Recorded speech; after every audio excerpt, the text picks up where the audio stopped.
সন্মানীয় সাধাৰণ সম্পাদক জগদীশ ভূঞা ডাঙৰীয়া, আজি বিশেষভাৱে উপস্থিত থকা শিৱসেনাৰ অসম ৰাজ্যিক শাখাৰ সন্মানীয় সভাপতি ৰাম নাৰায়ণ সিংহ ডাঙৰীয়া, আমাৰ দলৰ সম্পাদক মালিক গগৈ ডাঙৰীয়া, জাতীয় মহিলা শক্তিৰ সন্মানীয় সভানেত্ৰী আল্পনা শৰ্মা ডাঙৰীয়ানী, জাতীয় যুৱ শক্তিৰ সভাপতি দীপাংকৰ সোণোৱাল ডাঙৰীয়া, ডিব্ৰুগড় জিলা সমিতিৰ সভাপতি শোভাকৰণ গোহাঁই ডাঙৰীয়া, ইয়াত উপস্থিত থকা আমাৰ দলৰ প্ৰতিটো ভাতৃ ভগ্নী সংগঠনৰ সন্মানীয় বিষয়ববীয়া কৰ্মকৰ্তাসকল, অতি শ্ৰদ্ধাৰ সাংবাদিক বন্ধুসকল, তিনিচুকীয়া জিলা সমিতিৰ সভাপতি বিকাশ কটকী ডাঙৰীয়া, উপদেষ্টা দম্বৰু সোণোৱাল, কাৰ্যকৰী সভাপতি ৰুবুল বৰুৱা, ৰাজীৱ দত্ত, সাধাৰণ সম্পাদক নৰেন্দ্ৰ শইকীয়াকে প্ৰমুখ কৰি জিলা সমিতিৰ সন্মানীয় বিষয়ববীয়া কৰ্মকৰ্তাসকল, শদিয়া জিলা সমিতিৰ সন্মানীয় ভাৰপ্ৰাপ্ত সভাপতিকে প্ৰমুখ কৰি বিষয়ববীয়া কৰ্মকৰ্তাসকল, আমাৰ দলৰ পৰা পঞ্চায়ত নিৰ্বাচনত প্ৰতিদ্বন্দ্বিতা আগবঢ়াই জয়লাভ কৰা বজাৰতলী আঞ্চলিক পঞ্চায়তৰ সদস্য মেৰিনা গগৈ বৰাকে প্ৰমুখ কৰি জয়লাভ কৰা সকলো ৱাৰ্ডৰ সন্মানীয় সদস্যসকল, উপস্থিত আমাৰ অতি শ্ৰদ্ধাৰ তিনিচুকীয়া জিলাৰ বিভিন্ন প্ৰান্তৰ পৰা অহা আমাৰ অতি শ্ৰদ্ধাৰ আই মাতৃসকল, জ্যেষ্ঠ ব্যক্তিসকল, যুৱ বন্ধুসকল, বিভিন্ন অনুষ্ঠান প্ৰতিষ্ঠান দল সংগঠনৰ সন্মানীয় বিষয়ববীয়া কৰ্মকৰ্তাসকল, আজি আমাৰ দলৰ আদৰ্শ, আমাৰ দলৰ নীতি আৰু দলৰ যি দৰ্শন আছে তাৰ প্ৰতি আকৰ্ষিত হৈ যিসকলে যোগদান কৰিবলৈ আহিছে, বিজেপি দল, গণপৰিষদ দলৰ পৰা অহা সন্মানীয় ব্যক্তিসকল, মই সকলোলৈকে আমাৰ দলৰ তৰফৰ পৰা, আমাৰ দলৰ কেন্দ্ৰীয় সমিতিৰ পবিত্ৰ মঞ্চৰ পৰা শ্ৰদ্ধা জনাইছোঁ। সকলোকে মই শুভেচ্ছা জনাইছোঁ, সংগ্ৰামী অভিনন্দন জ্ঞাপন কৰিছোঁ। আৰু আমি আমাৰ দলৰ পবিত্ৰ মঞ্চলৈ সকলোকে মই আদৰণি জনাইছোঁ, মই আদৰণি জনাই ক'ব খুজিছোঁ, আমি সকলোৱে মিলি একেলগে অসমৰ সমাজ গঢ়িব লাগিব, আমি সকলোৱে সমন্বয়েৰে আগবাঢ়িব লাগিব, একতাৰে বিজেপিৰ যি অপহাসত আমি সকলোৱে সন্মিলিতভাৱে উৎখাত কৰিব লাগিব, ইয়াৰ সময় আহি পৰিছে। গতিকে ৰাইজ, আজি আমি আপোনালোকক সকলোকে আমাৰ দলৰ পবিত্ৰ মজিয়ালৈ মই আদৰণি জনাইছোঁ। আমাৰ দলৰ মূল লক্ষ্যই হ'ল আমাৰ অসমত বসবাস কৰা প্ৰতিটো জাতি, জনগোষ্ঠী, ভাষা, ভাষী, ধৰ্মাৱলম্বী লোকক তেওঁলোকক যাতে মৰ্যাদা দিব পাৰোঁ, তেওঁলোকে যাতে সমমৰ্যাদা পায়, সম উন্নয়ন আৰু সম অধিকাৰৰ যাত্ৰাৰে যাতে সকলোৱে আগবাঢ়িব পাৰে, সেইকাৰণে অসমত বসবাস কৰা প্ৰতিটো জাতি, জনগোষ্ঠী, ভাষা, ভাষী, ধৰ্মাৱলম্বী লোকক প্ৰত্যেককে যাতে জাতীয়তাবাদৰ চিন্তাৰে সকলোকে লৈ একত্ৰিতভাৱে এটা অসমীয়া মহাজাতীয়তা গঢ়িবৰ কাৰণে আমি দলে আৰম্ভণিৰ পৰা কাম কাজ কৰি আহিছোঁ। বহু সময়ত আমি দেখিবলৈ পাইছোঁ যে বিজেপি দলে হিন্দু মুছলমানৰ নামত সাম্প্ৰদায়িকতাৰ ৰাজনীতি কৰে।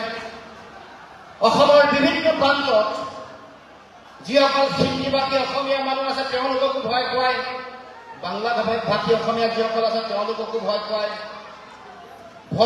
আমাৰ মাজত যিটো সমন্বয় আৰু একতাৰ যিটো পৰিৱেশ, এই পৰিৱেশটো নষ্ট কৰিবৰ কাৰণে তেওঁলোকে বিভিন্ন সময়ত কাম কাজ কৰি আহিছে। আনকি আমাৰ অসমত বসবাস কৰা যিসকল আমাৰ গোৰ্খা ভাই আছে তেওঁলোককো ভয় ভাবুকি খুৱাই অসমৰ সমাজ আৰু অসমৰ জাতীয় জীৱনৰ পৰা তেওঁলোকক কাঢ়ি লৈ যাবৰ কাৰণে বিভিন্ন সময়ত বিজেপিয়ে কূটকৌশল ৰচনা কৰিছে, ষড়যন্ত্ৰ ৰচনা কৰিছে, এই কথা আমি দেখিবলৈ পাইছোঁ। কিন্তু লাহে লাহে হিন্দীভাষী অসমীয়া যিসকল আছে, বাংলাভাষী অসমীয়া যিসকল আছে, গোৰ্খা ভাই যিসকল আছে, তেওঁলোকে লাহে লাহে বুজি পাইছে যে বিজেপিৰ কাৰণে হিন্দীভাষীয়ে হওক, বাংলাভাষীয়ে হওক, গোৰ্খাই হওক, কেৱল মাত্ৰ তেওঁলোকৰ ভোট বেংকহে তেওঁলোকৰ কোনো সমস্যাৰ সমাধান তেওঁলোকে নাই কৰা বা নকৰে।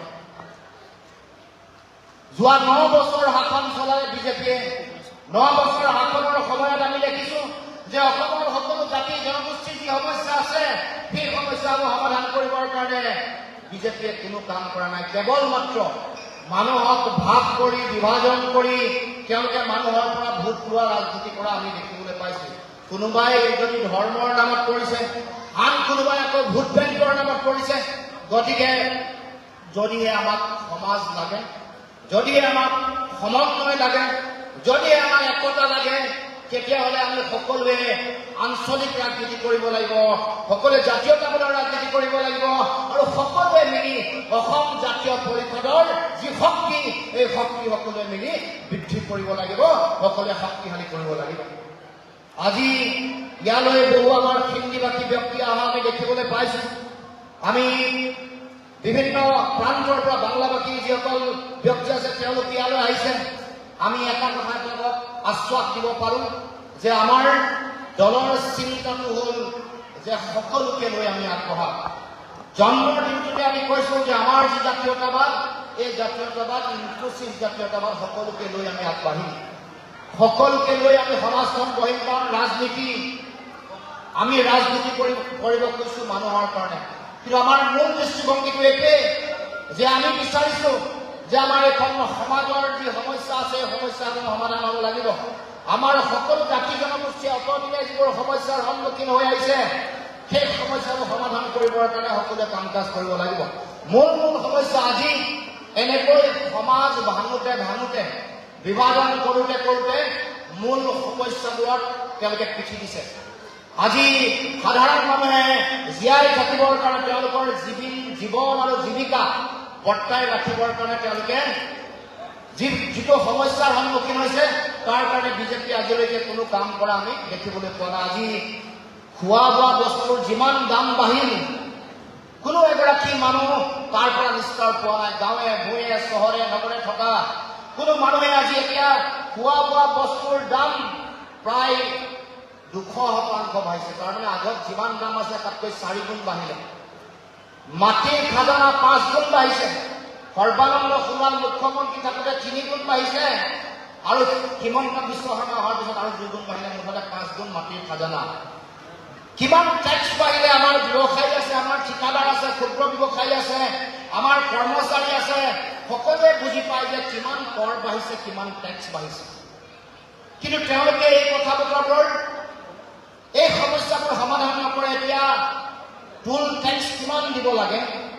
আজি আমাৰ গাড়ী লওঁতে কিমান টেক্স হ'ল আপোনালোকে জানে? এতিয়া গাড়ীৰ টেক্স 15 বছৰ দিব লাগে, আগতে 5 বছৰ দিলেও হৈছিল। এখন গাড়ী কিনিবৰ কাৰণে 15 বছৰ টেক্স একেবাৰে লৈ লয়। 5 বছৰ যদি আপুনি গাড়ীখন বিক্ৰীও কৰি দিয়ে 15 বছৰ টেক্স দিবই লাগিব। আগতে যদি 90,000 আছিলে এতিয়া 5 লাখ হ'ল টেক্স। খবৰ ল'ব, মই মিছা কথা কৈছোঁ, আপোনালোকে সকলোৱে জানে, খবৰ লৈ আছে। খালি কেৱল মাত্ৰ তেওঁলোকে আমাৰ পৰা আঁতৰাই ৰখাৰ কাৰণে, হিন্দীভাষী বাংলাভাষী মানুহসকলক আঁতৰাই ৰখাৰ কাৰণে, ভয় খুৱাই দিয়াৰ কাৰণে, ভাবুকি দিয়াৰ কাৰণে এই কথাবোৰ পিছ পৰিছে। এই কথাবোৰ মানুহৰ মাজত আলোচনা হোৱা নাই। আলোচনা হ'ব লাগিব। কাৰণ কোনো মানুহে বিজেপিক ভোট দিয়া কোনো মানুহে কম দামত কেতিয়াও বস্তু নাপায়। না চাউল পায় নেকি? কম দামত যি বিজেপিক ভোট দিছে সেইসকলে কম দামত চাউল পায় নে আটা পায় নে দাইল পায় নে নিমখ পায় নে কাপোৰ পায় নে ঘৰ বন্ধা সামগ্ৰী পায়? মোক কওক। পেট্ৰল ডিজেল আৰু গেছৰ চিলিণ্ডাৰ যিসকল মানুহে বিজেপিক ভোট দিছিলে তেওঁলোকে কমত পাইছে নেকি? মোক কওক। যদি নাই পোৱা তেতিয়াহ'লে বিজেপিয়ে আমাক অন্যায় কৰিছে নে নাই কৰা? আজি ফাইন যিটো লগাই, আজি মটৰ চাইকেলত কিবা গণ্ডগোল হ'লে আগতে ফাইন কিমান দিছিলে? 1,000 টকা। এতিয়া 10,000 দিয়ে নেকি? 10,000 টকা দিব লাগে এতিয়া ফাইন। গতিকে এয়া হ'ল অৱস্থা। গতিকে মূল কথা, আমাৰ দলটোৰ মূল লক্ষ্যটোৱেই হ'ল, আমাৰ দলটোত বিভিন্ন মানুহ আছে। আমাৰ প্ৰদীপ ৰঞ্জন কৰ ডাঙৰীয়া আছে, শামশেৰ সিং তিনিচুকীয়া জিলাৰ পৰাই আছে। গতিকে আমি সকলো জাতি জনগোষ্ঠী ভাষা ভাষী ধৰ্মাৱলম্বী লোকক আমি স্থান দিছোঁ। আৰু এটাই কথা কওঁ যে এইখন অসমত যেতিয়ালৈকে ইয়াক আপোনালোকক হিন্দী ভাষী কৰি ৰাখিব পাৰিব যেতিয়ালৈকে তেওঁলোকে ভোট বেংকৰ ৰাজনীতি কৰিব পাৰিব, বিভাজন কৰিব পাৰিব। যেতিয়ালৈকে আপোনালোকক বাংলা ভাষী মানুহ বনাই ৰাখিব পাৰিব তেতিয়ালৈকে বিজেপিয়ে বিভাজন কৰি তেওঁলোকে জাত পাতৰ ৰাজনীতি কৰিব পাৰিব। যেতিয়ালৈকে নামনি অসমত তেওঁলোকে মুছলমানসকলক মুছলমান বনাই ৰাখিব পাৰিব তেতিয়ালৈকে হিন্দু মুছলমানৰ ৰাজনীতি কৰিব পাৰিব। আমি যিদিনাখনে আমি সমন্বয় ৰাজনীতি কৰিম, যিদিনাখনে অসমীয়া মহাজাতি হত্যাৰ নিজকে অংগ বুলি যিদিনাখনে ভবা আৰম্ভ কৰিম, সেইদিনাখনৰ পৰাই বিজেপিৰ ৰাজনীতি, ভোট বেংকৰ মানুহ পৰা ৰাজনীতি শেষ হৈ যাব। সেইকাৰণে ৰাইজ, আমি আমাৰ দলৰ পৰা স্পষ্ট ৰূপত এটা কথা কৈছো যে আমি সকলোকে একত্ৰিতভাৱে আগবঢ়াই লৈ যাবৰ কাৰণে চিন্তা চৰ্চা কৰিছো। অসমৰ সমাজে, অসমৰ মানুহে কেতিয়াও কোনো কাৰণতে আমাৰ যিসকল ইয়াত বসবাস কৰা হিন্দীভাষী, বাংলাভাষী, গোৰ্খা কাকো বেলেগ বেলেগ ধৰণে ভেদভাৱ কৰি চোৱা নাই। সেইকাৰণে সৰু সৰু ছাত্ৰ সন্থাৰ দৰে আশ্ৰয়ৰ দৰে সংগঠনত প্ৰথমগৰাকী সভাপতি আপোনালোকৰ তিনিচুকীয়া জিলাৰে এগৰাকী বাংলাভাষী বঙালী মানুহ আছে, প্ৰদীপ ব্যায়াম তেওঁৰ নাম। ইতিহাস নজনাৰ কাৰণে আজি বহু মানুহক তেওঁলোকে নিজৰ ভোট বেংক বুলি ব্যৱহাৰ কৰা আৰম্ভ কৰিছে। 4 নম্বৰগৰাকী সভাপতি ডুমডুমাৰ, আপোনালোকে নাম জানে নে নাজানে নাজানো, তেওঁৰ নাম লালন প্ৰসাদ সিং, এগৰাকী হিন্দীভাষী মানুহ। গতিকে অসমৰ মানুহে, অসমীয়া মানুহে হৃদয় কিমান বহল, কিমান মহানতা আছে খুলি দেখুৱাই দিছে। কিন্তু আমাৰ দায়িত্ব একেলগতে হিন্দীভাষী আৰু বাংলাভাষী মানুহেও এইটো দায়িত্ব বুলি গ্ৰহণ কৰিব লাগিব যে অসমীয়া মানুহৰ যিটো মহানতা, সেই মহানতাটোক সন্মান কৰি আমি এটা অসমীয়া মহাজাতি হত্যা সকলোৱে মিলি গঢ়িম। সেই কথাটো সকলোৱে সংকল্প ল'ব লাগিব, শপত ল'ব লাগিব। কাৰণ আমি অসমৰ মানুহে নিজৰ হৃদয় উজাৰি দিছে, বহল কৰি দেখুৱাইছে। কোনো গগৈটো পশ্চিমবংগ আৰু বিহাৰত কোনোবা বিধায়ক হোৱা দেখিছে নেকি? কোনোবা গগৈ, কোনোবা শইকীয়া, কোনোবা কলিতা পশ্চিমবংগৰ, বিহাৰ আৰু উৰিষ্যাত কেতিয়াবা বিধায়ক হৈছে নে সাংসদ হৈছে নে মন্ত্ৰী হৈছে? কিন্তু অসমত অসমৰ ৰাইজে তেনেকুৱা কোনো সংকীৰ্ণ দৃষ্টিভংগী ৰখা নাই। এইটো কথা বুজি পাব লাগিব। সেইকাৰণে অসমৰ ৰাইজে যেতিয়া হাতখন দুহাত যেতিয়া মেলি দিছে, তেতিয়াহ'লে আপোনালোকেও সকলোৱে দুইখন হাত মেলি দিলেহে আপোনাৰ মোৰ মাজৰ সম্পৰ্কটো গাঢ় হ'ব, আপোনাৰ মোৰ আলিংগন হ'ব। আমি কোনোবাই হাত আগবঢ়াই দিছো আৰু কোনোবাই যদি হাতখন পিছুৱাই দিছে, তেতিয়াহ'লে সম্পৰ্ক গঢ়ি উঠে, তেতিয়ালৈকে সমাজ গঢ়ি উঠিব। সেইকাৰণে ৰাইজ, মই ক'ব খোজা কথা এইটোৱেই, যুঁজিম মানুহৰ কাৰণে যুঁজিম। পৃথিৱীত ভগৱানে মানুহ হিচাপে পঠাইছে। মই গগৈ ঘৰত জন্ম হৈছো কাৰণে মই গগৈ, কোনোবা ঘৰত ৰায় ঘৰত যদি জন্ম হৈছে তেতিয়াহ'লে ৰায় হ'ব। ভগৱানে আপোনাক মোক মানুহ হিচাপে জীয়াই ইয়াক জন্ম দিছে। আমি অসমৰ ৰাইজে সমাজখনক এখন সমাজ কৰিব খুজিছো, যিখন সমাজৰ কথা মহাপুৰুষ শ্ৰীমন্ত শংকৰদেৱে কৈছে। গতিকে আমি এই গোটেই মানুহৰ মাজত সৃষ্টি কৰা ভুল বুজাবুজি, বিভাজন, এইবোৰৰ এটাই ৰাস্তা আছে, এটাই বাট। আমি যদি সকলোৱে কওঁ যে মই অসমীয়া মহাজাতি হত্যাৰ মই অংগাংগী, কোনে এটাক আমাৰ বুকুৰ মাজৰ পৰা কাঢ়ি লৈ যাব পাৰিব কওকচোন? যদি কয়, চিঞৰি চিঞৰি কয় যে আপুনি যিমান অসমীয়া ময়ো সমানে অসমীয়া আৰু অসমীয়া জাতীয় জীৱনৰ জাতি হত্যাৰ স্বীকৃতিৰ কাৰণে মই জীৱন দিম, কোন শক্তিয়ে আপোনাক মোক বাধা দি ৰাখিব পাৰে? মোক কওকচোন, কোনো শক্তিয়ে বাধা দি ৰাখিব নোৱাৰে। মই কোনোবা অসমত বসবাস কৰা কোনোবা জাতি জনগোষ্ঠী, কাৰোবাৰ পৰিচয় যদি মটক বুলি আছে, কাৰোবাৰ পৰিচয় মৰাণ বুলি আছে, কাৰোবাৰ আহোম বুলি আছে, কাৰোবাৰ চুতীয়া বুলি আছে, কাৰোবাৰ কলিতা বুলি আছে, ব্ৰাহ্মণ বুলি আছে, কিন্তু প্ৰত্যেকে নিজকে অসমীয়া বুলি, অসমীয়া মহাজাতি হত্যাৰ অংগাংগী বুলি সকলোৱে গৌৰৱ কৰে। গতিকে অসমত বসবাস কৰা হিন্দীভাষী অসমীয়া আৰু বাংলাভাষী অসমীয়াই সেই অভিধা যে নিজকে এগৰাকী মহান অসমীয়া, দিল্লীলৈ গৈ আপুনিতো কেতিয়াও নকয় মই অসমৰ পৰা আহিছো, মই অসমীয়া বুলিয়ে ক'ম। বেংগলৰলৈ গ'লে কি ক'ব? কোনেও এইটো নকয় যে মই অসমৰ পৰা আহিছো, মই বঙালী, এইটো নকয়। অসমৰ পৰা আহিছো বুলি চিনাকি দিয়াৰ লগে লগে আপুনি অট'মেটিকেলি গম পাব যে অসমীয়া মানুহ। গতিকে সেই কথাটোকে আমি ভালকৈ পৰিকল্পিতভাৱে আগবঢ়াই লৈ যাব লাগিব। এতিয়া কথা হ'ল যে আমাৰ সমস্যাসমূহৰ সমাধান আমি সকলোৱে মিলি কৰিব লাগিব। তিনিচুকীয়াত পৰিৱেশ এটা আহিছে তিনিচুকীয়াত কিছুদিনৰ পৰা আমি দেখিছো যে বহু মানুহ আমাৰ দলৰ প্ৰতি আকৰ্ষিত হৈ যোগদান কৰিবলৈ আগবাঢ়ি আহিছে, বহু ব্যক্তি আহিছে। সকলোৱে এটাই কথা বুজি পাইছে যে অসম জাতীয় পৰিষদে অসমৰ প্ৰতিটো জাতি জনগোষ্ঠীক মৰ্যাদা দিয়ে, মৰম দিয়ে, আঁকোৱালি লৈছে আৰু একেলগে যুঁজিবৰ কাৰণে আমাৰ যিবোৰ সমস্যা এই সমস্যাবোৰ সমাধান কৰিবৰ কাৰণে আমাৰ অধিকাৰ আজৰি আনিবৰ কাৰণে অসম জাতীয় পৰিষদে যে যুঁজিব এই কথা অসমৰ মানুহে, তিনিচুকীয়াৰ মানুহে, ডিব্ৰুগড়ৰ মানুহে বুজি পোৱা আৰম্ভ কৰিছে। গতিকে মই ভাবোঁ যে এইটো ভাল লক্ষণ, শুভ লক্ষণ। বহু আশা লৈ আমি কাম কাজ কৰিছোঁ আৰু আমাৰ দলৰ পবিত্ৰ মজিয়া প্ৰত্যেককে আমি মান মৰ্যাদা সন্মান সহকাৰে সকলোকে দায়িত্ব দিবৰ কাৰণে আমি ইতিমধ্যে চিন্তা চৰ্চা কৰিছোঁ। কাৰণ আমি যিটো ৰাজনীতি কৰিছোঁ এইটো মানুহৰ কাৰণে, সমাজৰ কাৰণে। এইখন সমাজত ময়ো আছোঁ, এইখন সমাজত আপুনিও আছে। গতিকে এইখন সমাজক গঢ় দিয়াৰ দায়িত্ব আপোনাৰ মোৰ সকলোৰে আছে। গতিকে ৰাইজ আহক, ৰাইজ আপোনালোকে বিজেপিয়ে অতদিনে কৰি অহা বিভাজনৰ ৰাজনীতিটোক এবাৰ শেষ কৰিব লাগে। অতদিনে ৰাজনীতি কৰাৰ পাছত আজি বাংলাভাষী অসমীয়াসকলৰ, বাংলাভাষীসকলৰ যিটো তেওঁলোকৰ দ্বিভূটানৰ সমস্যা আজিলৈকে সমাধান কৰা নাই। আজিলৈকে মই আপোনালোকক তথ্য সহকাৰে কৈছোঁ, ইয়াত যদি বাংলাভাষী মানুহ আছে তথ্য সহকাৰে কৈছোঁ, বিজেপি চৰকাৰ অহাৰ পাছত এটাও দ্বিভূটানৰ কেছ তেওঁলোকে আৰম্ভ কৰা নাই। এটাও কেছৰ সমাধান কৰা নাই। বিজেপি চৰকাৰ 9 বছৰ শাসন কৰাৰ পাছত এটাও দ্বিভূটানৰ কেছ সমাধান হোৱা নাই, আনকি আৰম্ভই কৰা নাই। মই তথ্য সহকাৰে কৈছোঁ, এনেই কোৱা নাই। ডিটেনশ্যন কেম্পত থকা কোনো বৈধ ভাৰতীয় নাগৰিক হ'লেও কোনো বাঙালী মানুহকে তেওঁলোকে ডিটেনশ্যন কেম্পৰ পৰা বিজেপিয়ে মুকলি কৰা নাই। মনত ৰাখিব, মই খোলাখুলিকে কোৱা মানুহ, সঁচা কথা কৈছোঁ খবৰ লগত। গতিকে বিজেপি আটাইতকৈ যদি বাঙালী মানুহৰ প্ৰথম যদি শত্ৰু হ'ব লাগে তেতিয়াহ'লে বিজেপি। CAA নাগৰিকত্ব সংশোধনী আইন তাৰ বুলি যাক কওঁ, সেইখন অসমত জাপি দি অসমৰ মানুহৰ ভৱিষ্যত ধ্বংস কৰাৰ লগতে আমাৰ মাটি, ভেটি, ভাষা, কৃষ্টি, সংস্কৃতি অধিকাৰ ধ্বংস কৰাৰ লগে লগে আৰু এটা ভয়ংকৰ কাম কৰিলে, সেই কামটো হ'ল বাংলাভাষী মানুহসকলক সন্দেহৰ মাজলৈ ঠেলি দিয়ে।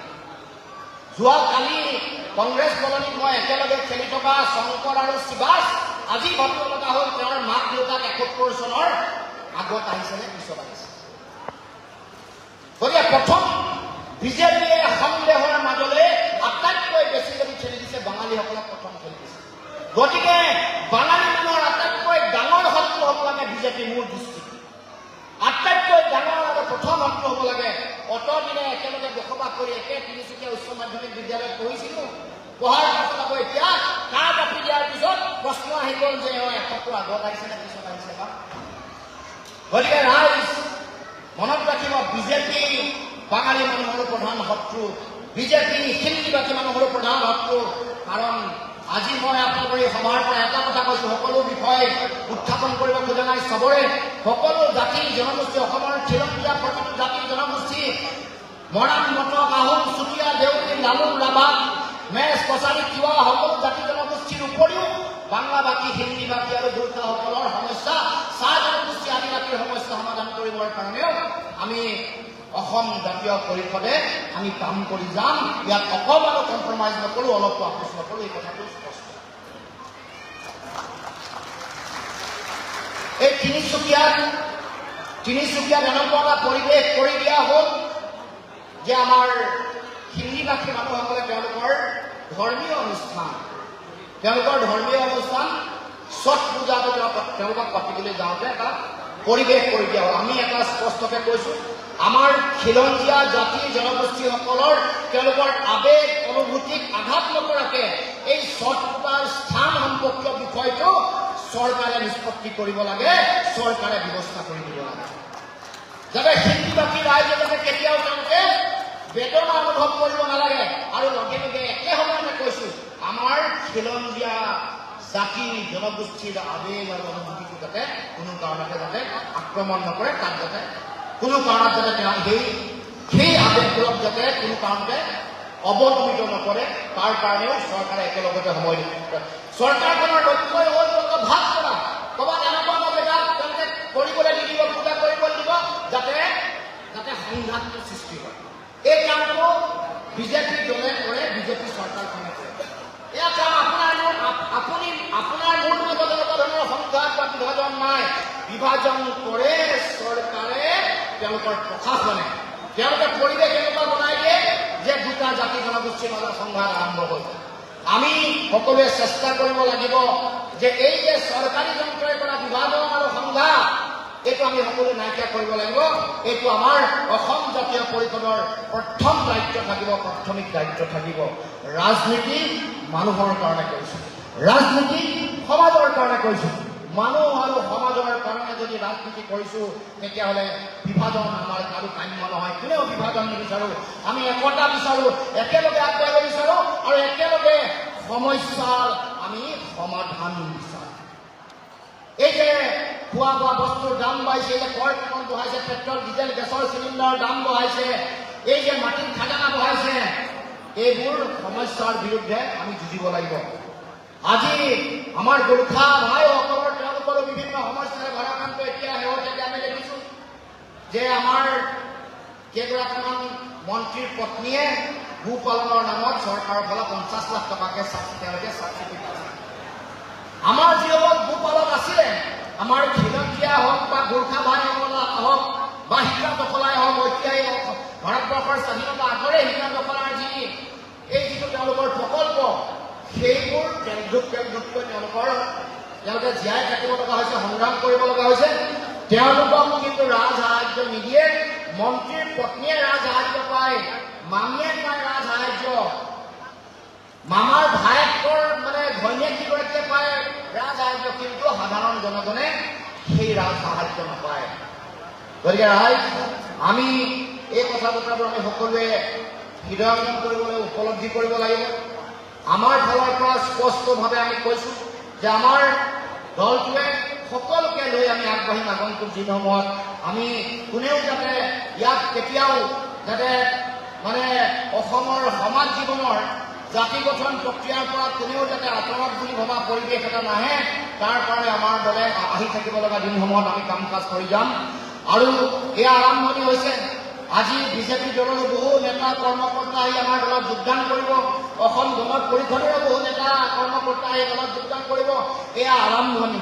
বহু আমাৰ নেতাসকলে কৈছে, আমাৰ বিভিন্ন আজি যোগদান কৰা ব্যক্তিসকলৰ লগত অহা বহু ব্যক্তিয়ে কৈছে যে অহা 2 মাহ বা 3 মাহৰ ভিতৰত তিনিচুকীয়া চহৰত আৰু হাজাৰ হাজাৰ মানুহে ডাঙৰ ডাঙৰ খেলপথাৰত তিনিচুকীয়াত যোগদান কাৰ্যসূচী আৰম্ভ কৰিব আৰু বিজেপিক বুজাই দিব যে সৰ্বকালৰ কাৰণে তোমালোকে আমাক ভোট বেংক হিচাপে ব্যৱহাৰ কৰিব নোৱাৰিবা, ভোট বেংক হিচাপে ব্যৱহাৰ কৰিব নোৱাৰিবা। গতিকে ৰাইজ, আমি আগন্তুক দিনসমূহত আমাৰ নিজৰ কাৰণে, আমাৰ নিজৰ ভালৰ কাৰণে সকলোৱে যাতে আমি একেলগে কাম কাজ কৰোঁ। এতিয়া আজি আমাৰ শিৱসেনাৰ সভাপতি ডাঙৰেও আহি আমাৰ লগত যোগদান কৰিছে। সকলোৱে আমাৰ আজি এই সভাত অংশগ্ৰহণ কৰিছে। সকলোৱে এটাই কথা উপলব্ধি কৰিছে যে অসমত যেতিয়ালৈকে জাতীয়তাবাদ শক্তিশালী হৈ থাকিব, তেতিয়ালৈকে আমাৰ সমাজখনত সকলোৱে সুৰক্ষা অনুভৱ কৰিব। সকলোৱে সমন্বয়ৰ যেতিয়া কথা আহিব, তেতিয়া সকলোৱে মৰ্যাদা অনুভৱ কৰিব। গতিকে আমিও সেই মৰ্যাদা, প্ৰতিটো জাতি জনগোষ্ঠীয়ে মৰ্যাদা সহকাৰে জীয়াই থকাৰ পৰিৱেশটো গঢ়ি দিবৰ কাৰণে আমি চিন্তা চৰ্চা কৰিছোঁ। এতিয়া এটা কৃত্ৰিম পৰিৱেশৰ মাজত বিজেপিয়ে কয় যে আপোনালোকক আমি সুৰক্ষিত কৰি ৰাখিম, পুলিচ আৰু তেওঁলোকৰ প্ৰশাসনৰ মানুহক দি। কিন্তু আমাৰ যদি সামাজিক সুৰক্ষা যদি শক্তিশালী হৈ থাকিব লাগে, সামাজিকভাৱে আমি যদি সমন্বয়টো শক্তিশালী হৈ থাকিব লাগে, তেতিয়াহ'লে পুলিচে, ডিচিয়ে, এছপিয়ে কেতিয়াও বলপূৰ্বকভাৱে মানুহৰ সমন্বয় গঢ়িব নোৱাৰে।